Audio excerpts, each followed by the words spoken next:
Hello students, welcome all of you. आज बच्चों दीक्षाला institute में हम जो टॉपिक पढ़ेंगे वो हम पढ़ेंगे अरिथमेटिक प्रोग्रेशन। तो लास्ट क्लास में हमने डिस्कस करा था selection of n terms in an AP और सम ऑफ एन टर्म्स। हमने ये दो टॉपिक डिस्कस करे थे बच्चों। आज हम टॉपिक को आगे बढ़ाते हैं बच्चों, चैप्टर्स को आगे बढ़ाते हैं। तो नेक्स्ट टॉपिक जो आज हम डिस्कस करेंगे बच्चों वो हम करेंगे प्रॉपर्टीज ऑफ अरिथमेटिक प्रोग्रेशन। तो आज का पहला टॉपिक होगा बच्चों हमारा प्रॉपर्टीज ऑफ अरिथमेटिक प्रोग्रेशन यानी कि एपी।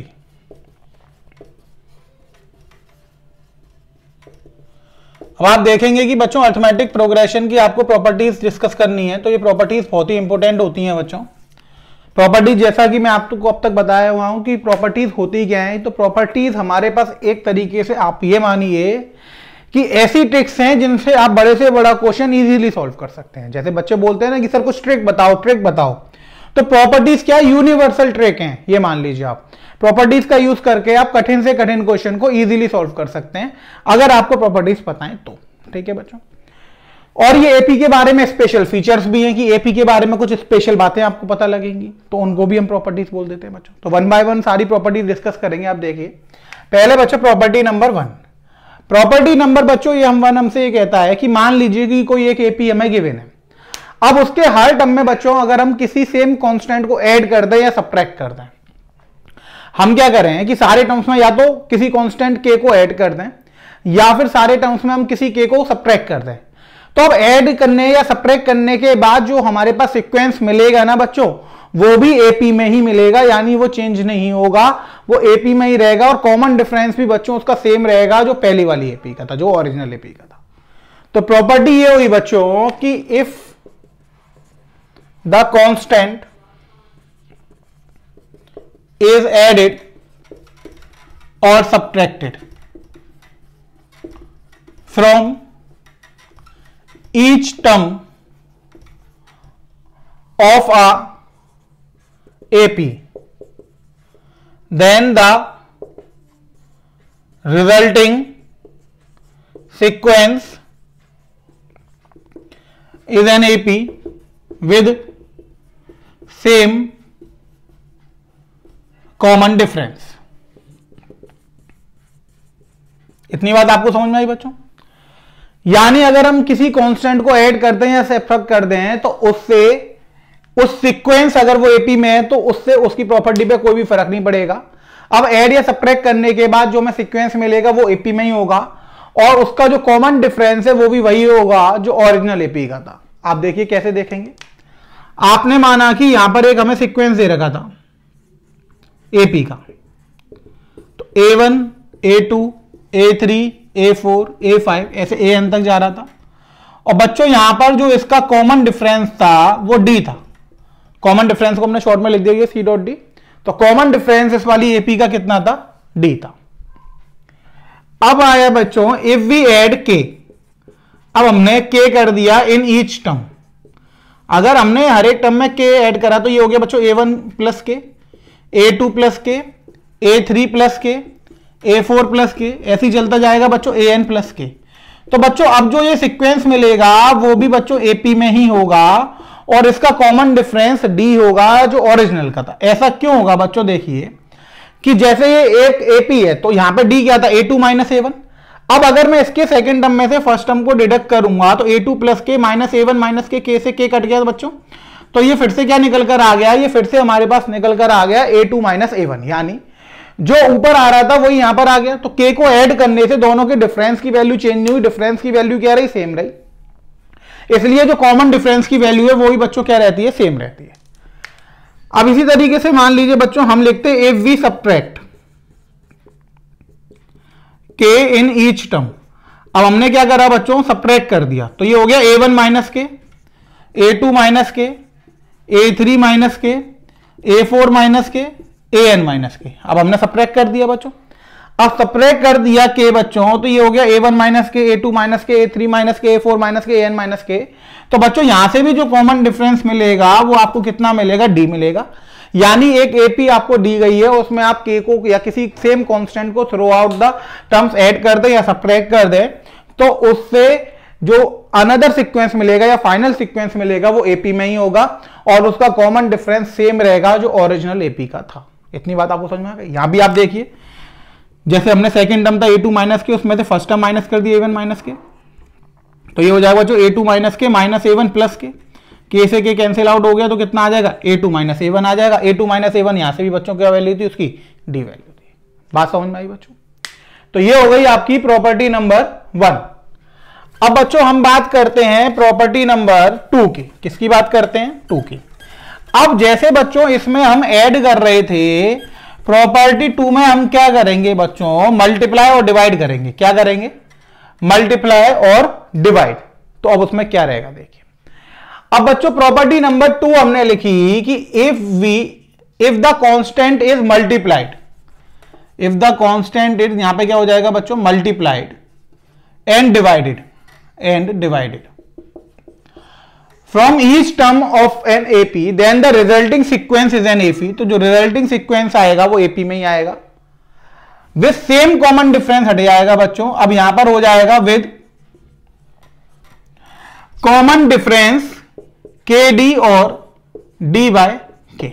या अब यहां पे क्या हो गया बच्चों कि अगर हम जैसे ऐड और सब्ट्रैक्ट कर रहे थे तो कॉमन डिफरेंस में कोई फर्क नहीं पड़ रहा था।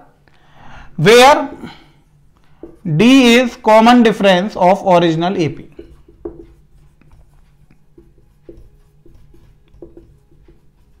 देखिए अब प्रॉपर्टी नंबर 2 कह रहा है कि अगर हम किसी कांस्टेंट को मल्टीप्लाई या डिवाइड कर रहे हैं, मल्टीप्लाई या डिवाइड कर रहे हैं from each term of an AP, हर एक टर्म के एपी में से, तो जो रिजल्टिंग सीक्वेंस बच्चों हमें मिलेगा मल्टीप्लाई या डिवाइड करने के बाद, जो रिजल्टिंग सीक्वेंस मिलेगा वो एपी में ही मिलेगा। फर्क क्या होगा बच्चों की कॉमन डिफरेंस चेंज हो जाएगा। पहले कॉमन डिफरेंस डी था, अब के टाइम्स ऑफ डी हो जाएगा अगर मल्टीप्लाई करेंगे तो। अगर डिवाइड करेंगे तो डी बाई के हो जाएगा। और यहां पे जी जो मैंने माना है डी, वो ओरिजिनल एपी का कॉमन डिफरेंस माना है। यानी अगर आप मल्टीप्लाई करेंगे के का तो कॉमन डिफरेंस में ही मल्टीप्लाई हो जाएगा के का, डिवाइड करेंगे के का तो कॉमन डिफरेंस में भी के का क्या हो जाएगा, डिवाइड हो जाएगा। अब देखिए कैसे, हमने यहां पे एक सीक्वेंस मान लिया a1 a2 a3 an तक जा रहा है, कॉमन डिफरेंस डी मान लिया बच्चों। तो यहां से डी हो गया आपके पास a2 माइनस a1, या फिर आप इसे a3 माइनस a2 ऐसे आप आगे लिख सकते हैं, इससे कोई फर्क तो पड़ेगा नहीं। अब देखिए कि हमने क्या करा, मल्टीप्लाई बाय के कर दिया बच्चों।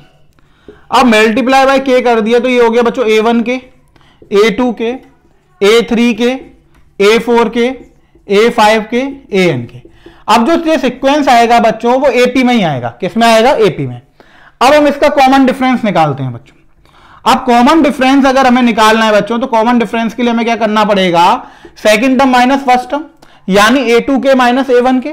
अगर हम यहां से k कॉमन ले लेंगे तो ये हो जाएगा a2 माइनस a1। अब a2 माइनस a1 की वैल्यू बच्चों कितनी थी, d, यानी ये कितना हो गया kd। तो अगर हमने बच्चों थ्रू आउट द टर्म्स पूरी एपी में अगर हमने k का मल्टीप्लाई करा है तो जो मल्टीप्लाई करने के बाद सीक्वेंस आएगा वो आएगा तो एपी में ही, बस चेंज उसके कॉमन डिफरेंस में हो जाएगा कि अगर ओरिजिनल का कॉमन डिफरेंस दी था तो अब जो कॉमन डिफरेंस आएगा बच्चों उसमें भी k का मल्टीप्लाई हो जाएगा, वो हो जाएगा kd। इतनी बात आपको समझ आई बच्चों? इसी तरीके से बच्चों हम डिवाइड वाला निकालेंगे। अगर हमने डिवाइड बाय k कर दिया तो a1 बाय के, a2 बाय के, a3 बाय के, a4 बाय के, इसी तरीके से सीक्वेंस चलेगा बच्चों an बाय के। अब अगर मैं यहां पर कॉमन डिफरेंस फाइंड करूंगा बच्चों तो कॉमन डिफरेंस के लिए मैं क्या लिखूंगा बच्चों, सेकंड टर्म यानी a2 बाय के minus first term a1 bye के, 1 बाय के कॉमन ले लूंगा बच्चों तो a2 माइनस a1। अब ये हो जाएगा आपका d बाय के, क्योंकि a2 माइनस a1 की वैल्यू d थी। तो आपने देखा कि अगर हम बच्चों पूरे सीक्वेंस में k को ऐड कर रहे हैं या सब्ट्रैक्ट कर रहे हैं तो उससे जो सीक्वेंस मिल रहा है वो एपी में, लेकिन कॉमन डिफरेंस सेम है। मल्टीप्लाई कर रहे हैं या डिवाइड कर रहे हैं तो कॉमन डिफरेंस जो है वो चेंज हो रहा है। कॉमन डिफरेंस भी मल्टीप्लाई करने पर k टाइम्स मल्टीप्लाई हो रहा है, डिवाइड करने पर k टाइम्स डिवाइड हो रहा है, लेकिन जो फाइनल सीक्वेंस मिल रहा है वो किस में मिल रहा है, एपी में मिल रहा है। तो कुछ भी कांस्टेंट ऐड करने से, सब्ट्रैक्ट करने से, मल्टीप्लाई करने से या डिवाइड करने से सीक्वेंस जो है वो एपी का एपी में ही रहता है। यह सबसे इंपॉर्टेंट बात है। कॉमन डिफरेंस प्लस और माइनस के केस में सेम रहता है, मल्टीप्लाई के केस में कॉमन डिफरेंस भी मल्टीप्लाई हो जाता है के से, और डिवाइड के केस में कॉमन डिफरेंस भी डिवाइड हो जाता है के से। इतनी बात आप सबको बच्चों समझ में आ गई। यह आपने 2 प्रॉपर्टी पढ़ी बच्चों अरिथमेटिक प्रोग्रेशन की। अब अगली प्रॉपर्टी पे चलते हैं बच्चों। तो आप देख रहे होंगे बच्चों प्रॉपर्टीज बहुत इंपॉर्टेंट होती हैं। अब कई सारे क्वेश्चन तो बच्चों यहीं से सॉल्व हो जाते हैं। जैसे वो कहता है कि पूरी सीरीज को आप मान लीजिए 20 से डिवाइड करिए, अब बताइए कॉमन डिफरेंस क्या आएगा। तो आपको पता है कि अगर पूरी सीरीज को 20 से डिवाइड कर रहे हैं तो कॉमन डिफरेंस भी किससे डिवाइड हो जाएगा, 20 से डिवाइड हो जाएगा। अब पहले का कॉमन डिफरेंस मान लीजिए d था, तो नया कितना हो जाएगा, d/20 हो जाएगा। तो अगर आपको प्रॉपर्टीज याद है तो इस टाइप के क्वेश्चन तो आप डायरेक्ट सॉल्व कर सकते हैं, यानी बिना कैलकुलेशन के सॉल्व कर सकते हैं। नेक्स्ट प्रॉपर्टी बच्चों, property number 3, in a finite AP the sum of terms equidistant from the beginning and end is always same and is equal to sum of first and last term. अब देखिए बच्चों ये क्या कह रहा है, वो ये कह रहा है कि एक फाइनाइट एपी है, फाइनाइट एपी है यानी नंबर ऑफ टर्म्स कैसे हैं उसमें डिफाइंड है। हम उन्हें नंबर ऑफ टर्म्स को नेचुरल नंबर से गिन पाने, तो a1 a2 a3 a4 up to an एक एपी है। अब वो ये कह रहा है कि the sum of terms equidistant from the beginning and end is equals to sum of first and last term. यानी इसका कहने का मतलब यह है कि बच्चों a1 plus an first term plus last term का सम वही होगा, अगर आप यहां पे लिख देंगे an-2 an-1, जो सेकंड और सेकंड लास्ट का होगा, जो थर्ड और थर्ड लास्ट का होगा, इसी तरीके से आगे चलता जाएगा। यानी हम शॉर्ट में बच्चों ये कह सकते हैं कि kth term from beginning plus kth term from end equals to first term plus last term. बहुत ही इंपॉर्टेंट प्रॉपर्टी है बच्चों अरिथमेटिक प्रोग्रेशन की, कि अगर हम इक्विडिस्टेंस टर्म ले रहे हैं फ्रॉम बिगिनिंग एंड एंड, यानी जैसे हमने स्टार्टिंग से फर्स्ट लिया लास्ट से फर्स्ट लिया, स्टार्टिंग से सेकंड लिया लास्ट से सेकंड लिया, स्टार्टिंग से थर्ड लिया लास्ट से थर्ड लिया, स्टार्टिंग से फोर्थ लिया लास्ट से फोर्थ लिया। जब भी हम ऐसे टर्म्स लेंगे बच्चों और उनको ऐड करेंगे तो वो उनका जो सम आएगा वो हमेशा सेम आएगा, और किसके बराबर आएगा बच्चों, वो बराबर आएगा first term plus last term के। किसके बराबर आएगा, first term plus last term के। इतनी बात क्लियर हुई बच्चों आपको। बहुत ही इंपॉर्टेंट प्रॉपर्टी, यानी हम ये लिख सकते हैं कि kth term from the beginning and kth term from the end जब हम ऐड करेंगे तो वो किसके बराबर आ जाएगा, first term plus last term के बराबर आ जाएगा। अब आप देखिए कि हम निकालेंगे कैसे से, ठीक है, मैं आपको प्रूफ करके दिखाता हूं। मान लीजिए कि हमने बच्चों एक एपी कंसीडर कर ली, a1 a2 a3 an, n terms हो गए बच्चों, और यहां पे मैंने कॉमन डिफरेंस इसका मान लिया d। अब देखिए मैंने kth टर्म फ्रॉम बिगिनिंग निकाला, kth टर्म फ्रॉम बिगिनिंग। अब kth टर्म फ्रॉम बिगिनिंग निकालूंगा तो बच्चों a plus k minus 1 into D हो जाएगा बच्चों, कॉमन डिफरेंस मैंने d माना। अब बच्चों मैंने निकाला kth टर्म फ्रॉम एंड, अब k टर्म फ्रॉम n निकालूंगा तो बच्चों ये हो जाएगा an plus k minus 1 into में माइनस का d। क्योंकि जब मैंने बताया था कि आपको n से n टर्म निकाल दे तो मैंने आपको बताया था कि l आ जाता है, और l के आगे आप माइनस यहां पे नहीं लिखना चाहेंगे तो l minus n minus 1 into D हो जाता है। ये फॉर्मूला मैंने आपको बताया था। तो यहां पर k टर्म निकालना था, n की जगह k आ गया, तो ये n और लास्ट टर्म कितना था, an था बच्चों, an minus k minus 1 into D. अब हमने क्या करा बच्चों, इन्हें ऐड कर दिया, तो ये आया k term from beginning plus kth term from and.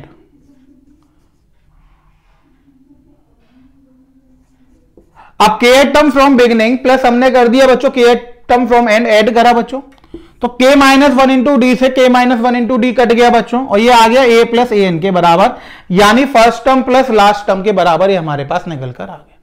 इतनी बात आपको समझ में आई बच्चों। तो यहां से बच्चों हमने निकाल दिया कि kth term from beginning plus kth term from and किसके बराबर हो जाएगा बच्चों, ये बराबर हो जाएगा first term plus last term के। क्लियर हुआ बच्चों, प्रूव हो गया, समझ में आ गया सबको। यानी अब आपको कोई भी सीक्वेंस दिया जाएगा, उससे बोला जाएगा कि स्टार्टिंग से 4 टर्म और लास्ट से 4 टर्म का सम बताओ, तो आपको अब स्टार्टिंग और लास्ट से 4 टर्म का सम नहीं बताना है, आपको लिखना है कि स्टार्टिंग से फोर्थ टर्म और लास्ट से फोर्थ टर्म का जो सम होगा first term plus last term के बराबर होगा। फर्स्ट टर्म और लास्ट टर्म आपको पता होगा, आप वहां से पुट कर देंगे, तुरंत आपको आंसर आ जाएगा। अब ना तो आपको स्टार्टिंग से फोर्थ टर्म निकालना, ना लास्ट से फोर्थ टर्म निकालना। तो अगर ये प्रॉपर्टीज आपको पता होंगी तो देखिए कि जो एक बड़ा क्वेश्चन था वो इजीली कितना आसान बन गया। फर्स्ट और लास्ट टर्म से ही आप इक्वी डिस्टेंस टर्म का सम बता सकते हैं। समझ में आया बच्चों? क्लियर हुई आपको प्रॉपर्टी? नेक्स्ट प्रॉपर्टी की तरफ चलते हैं बच्चों। ये आपकी हो गई प्रॉपर्टी नंबर 3। तो बच्चों प्रॉपर्टीज बहुत इंपॉर्टेंट होती हैं, इसलिए मैं आपको पूरा डिटेल में बता रहा हूं, एक एक प्रॉपर्टी को प्रूफ करके मैं आपको बता रहा हूं। तो आप अच्छे से समझिएगा ऐसे, क्योंकि अगर आपको प्रॉपर्टी समझ में आ जाएंगी तो आप इससे रिलेटेड क्वेश्चंस और बहुत सारे जो ऑब्जेक्टिव क्वेश्चंस होते हैं वो डायरेक्ट प्रॉपर्टीज से ही सॉल्व हो जाते हैं। तो वहां पे आप कंपटीशन में क्या कर सकते हैं, टाइम सेव कर सकते हैं इसके लिए। अब देखिए बच्चों property number 4, the numbers A B C are in AP. अगर एबीसी बच्चों एपी में है तो then 2b equals to A plus C. यानी अगर 3 नंबर एबीसी एपी में है तो इसका मतलब हो गया बच्चों कि 2b किसके बराबर होगा, ए प्लस सी के। ये कैसे आया बच्चों? अगर एबीसी एपी में तो बच्चों b minus A equals to C minus B हो जाएगा, b इधर आ जाएगा, a इधर चला जाएगा, तो यहां से निकल कर आ जाता है बच्चों 2b equals to A plus C. यानी 3 नंबर जब भी ए बी में है तो आप उसे चेक कर सकते हैं। आप वहां पर लिख सकते हैं कि ट्वाइस ऑफ बी यानी ट्वाइस ऑफ सेकंड टर्म किसके बराबर हो जाएगा, first term plus third term के बराबर हो जाएगा। नेक्स्ट प्रॉपर्टी बच्चों, प्रॉपर्टी नंबर 5। अब जो 5 और 6 बच्चों प्रॉपर्टी आप पढ़ोगे बहुत ही इंपॉर्टेंट है, आप उसे समझिएगा। वो ये कह रहा है बच्चों कि एक हमारे पास एपी है, उसमें एन टर्म उसने हमें दे रखा ए एन प्लस बी, यानी nth term of an AP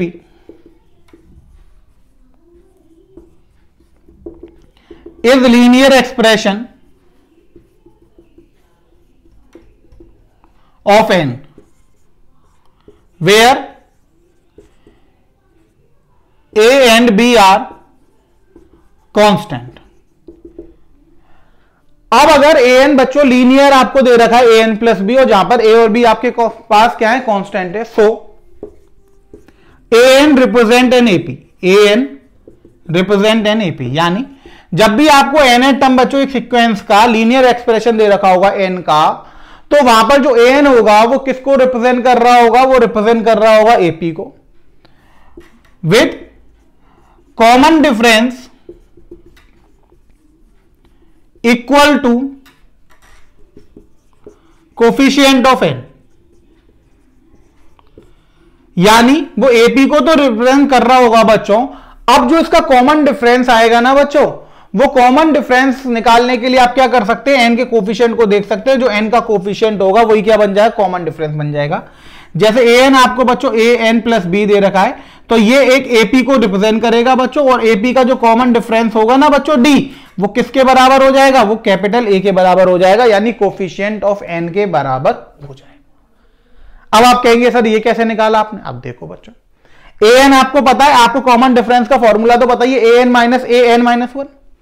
अब हमने क्या करा बच्चों, यहां पर रिप्लेस कर दिया हमने एन बाय एन माइनस 1, तो ए एन माइनस 1 निकल जाएगा A N minus 1 plus B, तो ये हो गया A N minus A plus का बी।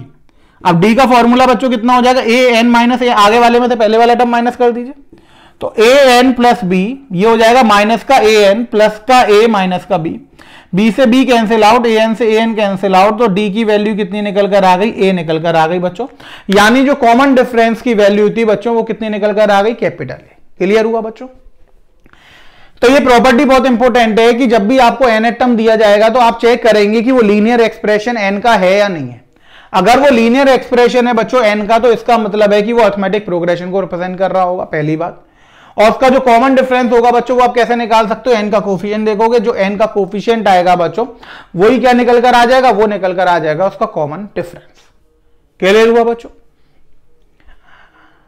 अगली प्रॉपर्टी पे चलते हैं बच्चों, प्रॉपर्टी नंबर 6, बहुत ही ज्यादा इंपॉर्टेंट प्रॉपर्टी है बच्चों। उसके क्वेश्चंस भी बहुत अराइज होते हैं बच्चों, बोर्ड में भी क्वेश्चन पूछे जाते हैं और कंपटीशन में भी उसके क्वेश्चन बच्चों बहुत अराइज होते हैं।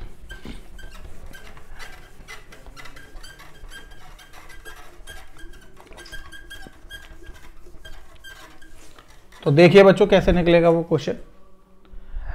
तो बच्चों हम मैं आपको बताता हूं 6 नंबर की प्रॉपर्टी। देखिए, तो 6 नंबर की प्रॉपर्टी बच्चों हमसे कहती है कि अब हमें बच्चों क्या हुआ कि हमें an नहीं दिया हुआ है, हमें sn दिया हुआ है। क्या दिया हुआ? sn। अब बच्चों sn हमें दिया है an square plus bn। Sum of n terms कितना दिया है बच्चों? an square plus bn। तो हम यहां पे लिखेंगे बच्चों if sn is a quadratic equation, sn is a quadratic equation of n, then this sequence represent an AP. This sequence represent an AP.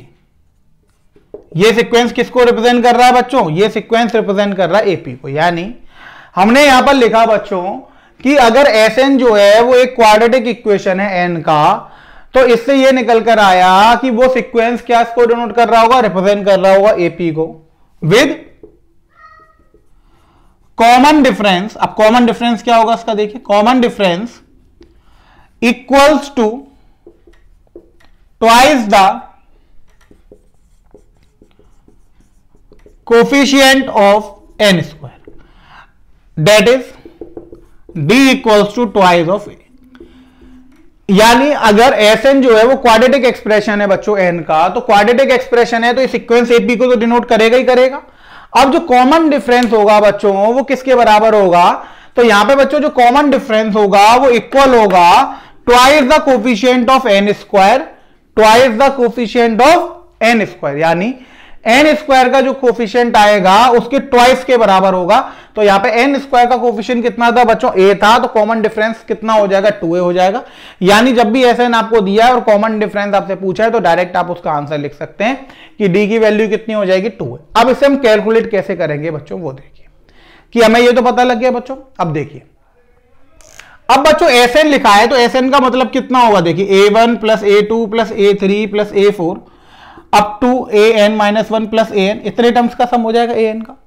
अगर मैं यहां पे बच्चों Sn-1 लिख लूं तो a1 plus a2 plus a3 plus a4, ये an-1 terms का सम हो जाएगा बच्चों।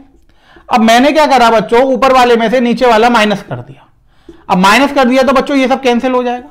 यानी Sn माइनस Sn-1 की वैल्यू कितनी आ जाएगी? an। यानी अब बच्चों यहां से मुझे पता लग गया कि an का फॉर्मूला कितना होगा? Sn minus Sn-1। अब मुझे अगर कॉमन डिफरेंस निकालना और Sn दे रखा है तो मैं सबसे पहले an निकालूंगा बच्चों। an के बाद ही तो मैं कॉमन डिफरेंस निकाल पाऊंगा। अब देखिए मैं an कैसे निकालूंगा। तो मुझे an निकालना था बच्चों Sn माइनस Sn-1, तो ये हो गया an स्क्वायर प्लस bn, यही तो दे रखा था हमें Sn।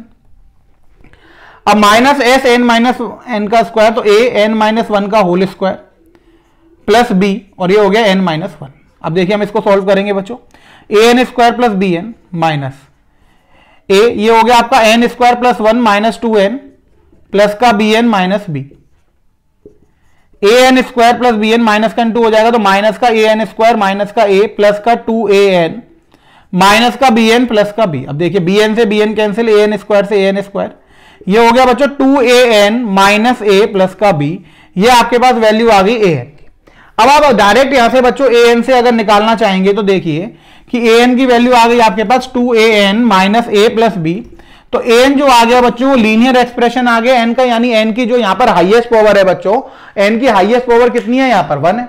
अब n की पावर हाईएस्ट पावर 1 है, इसका मतलब है कि an लीनियर एक्सप्रेशन है। तो यहां से मैंने आपको बताया था कॉमन डिफरेंस कैसे निकालते हैं।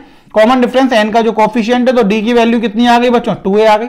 अब d की वैल्यू 2a आ गई तो ये किसके बराबर हो गया बच्चों? हम लिख सकते हैं ना 2 into coefficient of n square, यानी जो n स्क्वायर का कोफिशिएंट था उसके बराबर हो गई बच्चों। क्लियर हुआ बच्चों? समझ में आया आपको?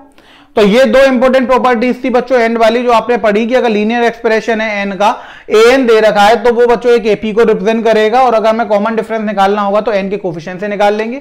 और अगर Sn क्वाड्रेटिक एक्सप्रेशन दे रखा है n स्क्वायर में तो वो AP को रिप्रेजेंट करेगा। कॉमन डिफरेंस निकालना होगा तो n स्क्वायर का कोफिशिएंट लेंगे और उसमें किसका मल्टीप्लाई कर देंगे? 2 का मल्टीप्लाई कर देंगे। ये बात आप सबको बच्चों समझ में आ गई? प्रॉपर्टीज सारी क्लियर हो गई बच्चों AP की? Very good. अब देखिए बच्चों प्रॉपर्टीज आपको क्लियर हो गई, तो अब मैं इससे रिलेटेड कुछ क्वेश्चंस कराता हूं आपको प्रॉपर्टीज से रिलेटेड कि कैसे क्वेश्चंस पूछे जाते हैं। अब आप कहेंगे ये प्रॉपर्टीज तो हमने पढ़ ली, इनका यूज कैसे होगा? तो देखिए मैं आपको बताता हूं बच्चों।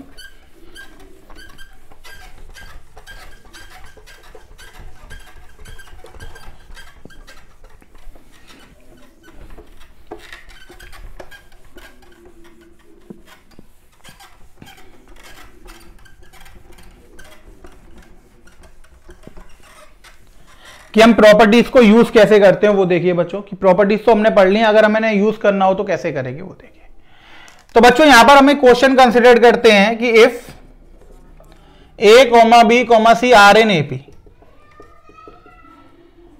prove that the following sequence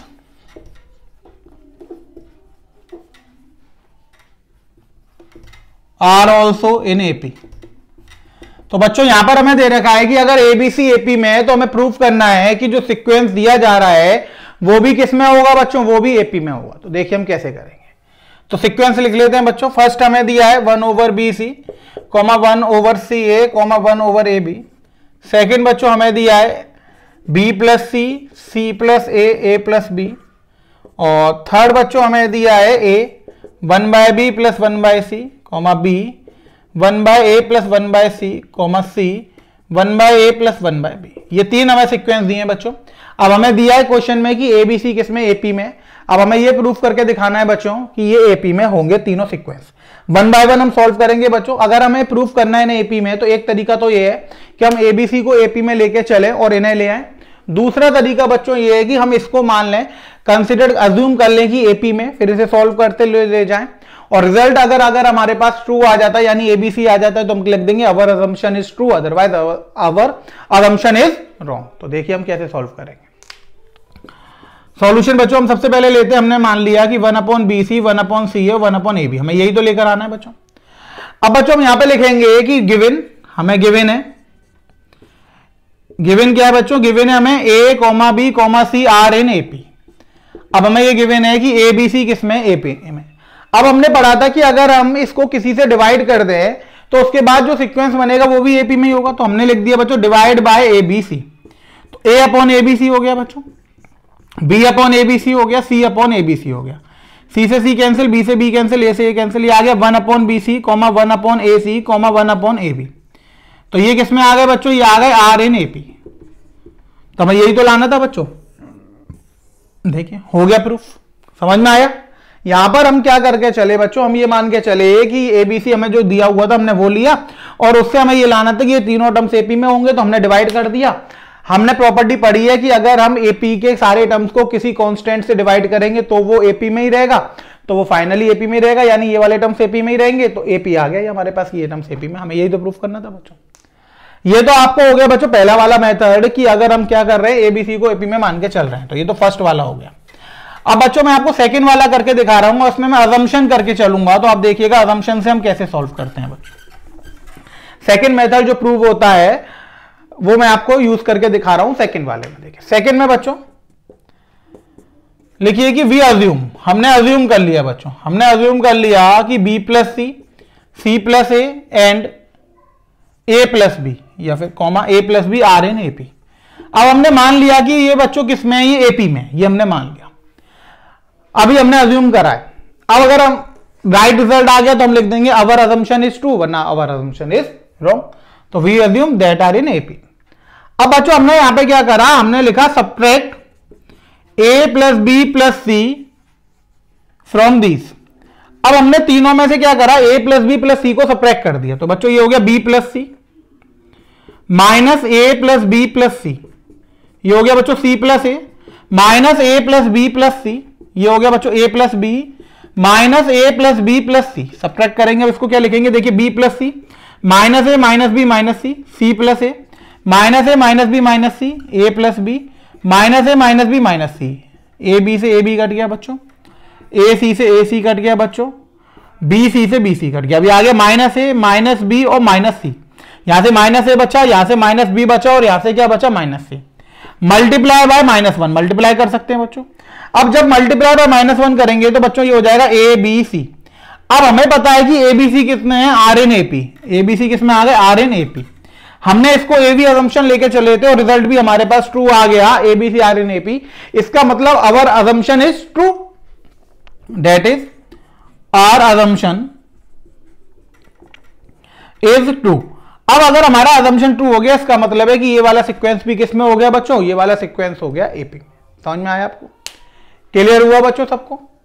अब देखिए मैं थर्ड वाला प्रूफ करके दिखा रहा हूं बच्चों। ये दो पार्ट हो गए आपके, अब हम थर्ड पार्ट लेते हैं बच्चों। थर्ड पार्ट में हमें दे रखा है ए का इंटू हो रहा है बच्चों 1/b प्लस 1/c में, बी का इंटू इसमें हो रहा है, सी का इंटू इसमें हो रहा है। तो हम कैसे सॉल्व करेंगे देखिए। अब थर्ड वाले में बच्चों हम क्या करते हैं, थर्ड वाले को मैं यहीं से सॉल्व कर रहा हूं। थर्ड वाले को हमने लिखा बच्चों वी अज्यूम, हमने अज्यूम कर लिया कि आर इन एपी, ये किसमें बच्चों एपी में, हमने अज्यूम कर लिया कि एपी में, कोई बात नहीं। अब ये हो गया ए, ये हो गया बच्चों सी प्लस बी और नीचे B C, comma B C plus A upon में A C, comma C B plus A upon में ए बी। अब बच्चों हमने इसका अंदर इंटू कर दिया, ए सी हो गया बच्चों ये, प्लस ए बी हो गया, नीचे हो गया बच्चों बी सी, ये हो गया बच्चों B C plus A B over A C, ये हो गया बच्चों B C plus A C upon में ए बी। अब हमने देखा कि बच्चों ऊपर ए बी प्लस ए सी है लेकिन बी सी नीचे, यानी बी सी ऊपर नहीं है। यहां पे बी सी और ए बी ऊपर है, ए सी नहीं है, यानी वो टर्म ऊपर नहीं है जो नीचे है। तो हमने क्या करा बच्चों, ऐड 1 कर दिया। 1 को ऐड करने से कोई फर्क तो पड़ेगा नहीं, एपी में ही रहेगा बच्चों। तो ये हो गया A C plus A B over B C plus 1, ये हो गया B C plus A B over A C plus 1, ये हो गया B C plus A C over A B plus 1।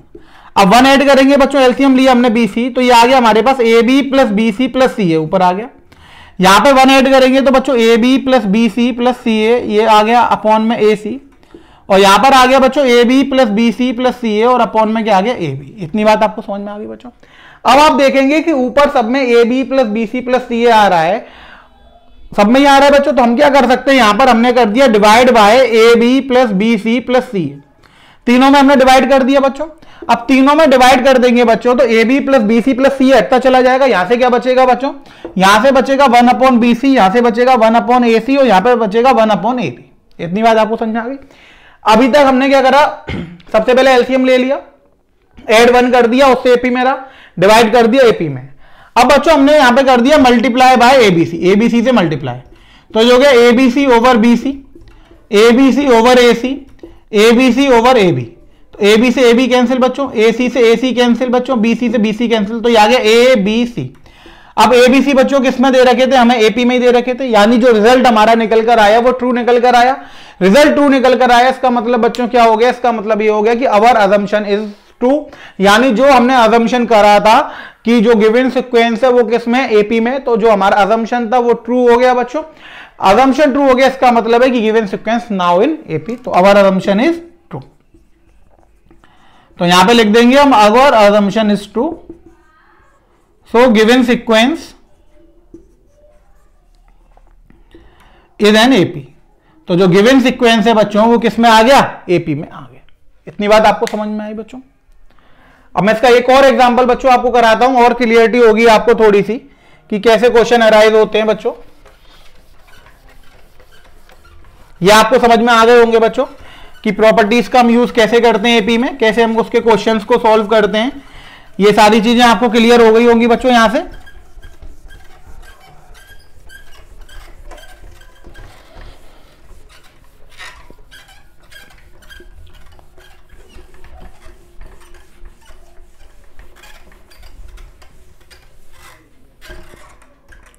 देखिए बच्चों नेक्स्ट क्वेश्चन हम लेते हैं। तो नेक्स्ट क्वेश्चन बच्चों हमें दिया है कि if A B C are in AP, A B C किसमें बच्चों, एपी में, तो प्रूव बी प्लस सी का whole square minus a square, a plus c का whole square minus b square,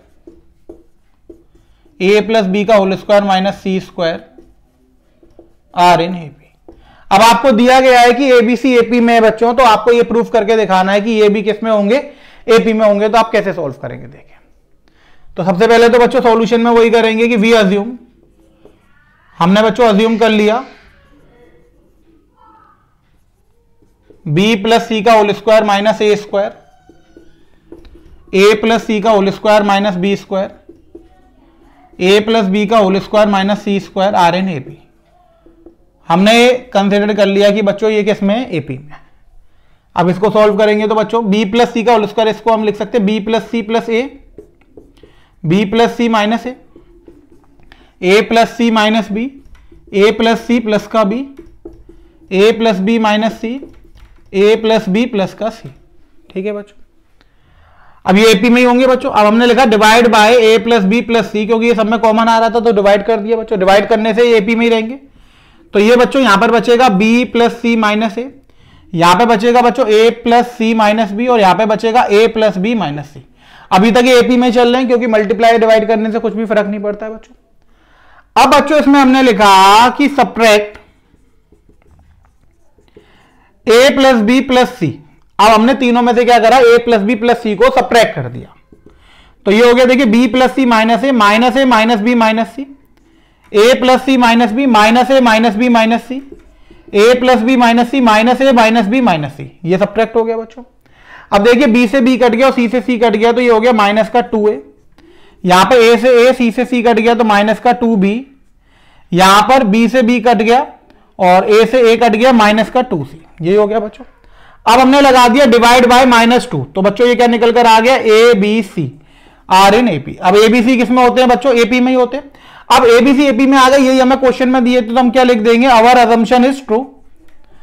अब जो हमारा अजम्पशन था बच्चों वो कैसा हो गया, ट्रू हो गया।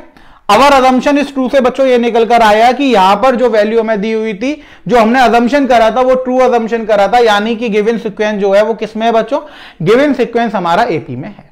समझ में आ गया बच्चों। तो ये आपकी हुई बच्चों, आज हमने डिस्कस करा प्रॉपर्टीज ऑफ एपी, तो आपको क्लियरली समझ में आ गया होगा। बहुत इंपॉर्टेंट टॉपिक था बच्चों, हमने सारी प्रॉपर्टीज बहुत डिटेल में डिस्कस करी हैं। क्वेश्चन बहुत ज्यादा बनते हैं प्रॉपर्टीज पर डायरेक्ट ऑब्जेक्टिव क्वेश्चन बहुत बनते हैं कॉम्पिटिशन में, तो आप उनका यूज करके उन्हें सॉल्व कर सकते हैं। फिर मैंने आपको क्वेश्चन बता दी कि क्वेश्चन कैसे अराइज होते हैं और हम कैसे यूज करते हैं प्रॉपर्टीज को उनको सॉल्व करने के लिए। तो आज की क्लास हम ये रोकते हैं। Thank you students.